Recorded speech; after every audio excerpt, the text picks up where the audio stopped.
Public-Private Partnership Code nilagdaan ni PBBM bilang batas.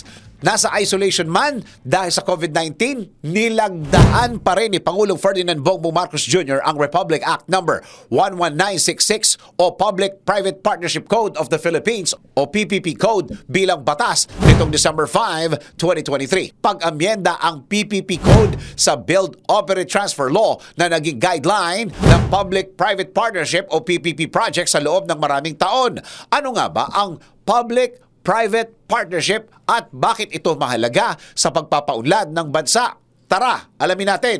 Tumutukoy ang public-private partnership sa contractual agreement sa pagitan ng public at private sectors na nakatarget sa financing, designing, implementing at operating ng infrastructure facilities and services na kadalasang pinoprovide ng gobyerno. Nagbibigay ng monetary and non-monetary advantages sa public sector ang public-private partnerships.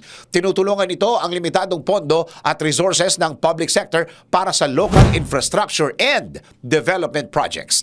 Sa pakikipag-partner sa private sector, maaari ng ilaan ng gobyerno ang public funds sa iba pang mga priority projects. Paraan ng partnership na ito upang magkaroon ng mas efficient at effective na pagbibigay ng serbisyo sa publiko, partikular na sa mga proyektong pang-infrastruktura.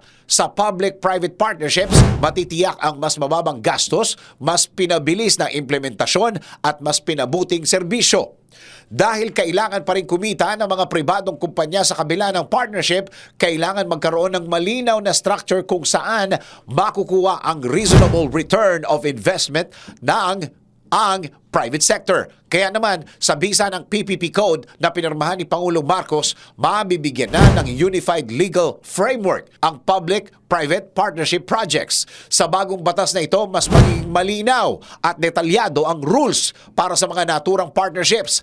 Mas palalakasin din ang kolaborasyon sa pagitan ng public at private sector. Sabi nga ni Pangulong Marcos, ang infrastruktura ay kaunlaran. Ngunit, nahahadlangan ang development ng bansa dahil sa mga kakulangan sa sektor ng infrastruktura. Sa pag-utilize at pagpapalakas ng public-private partnerships, matutugunan na ang mga kakulangan na ito na siyang magpapaunlad sa Pilipinas. Ikaw, sang-ayon ka rin bang malaki ang mayaambag ng public-private partnerships sa pagpapaunlad ng bansa? DWIZ Research Report. Report.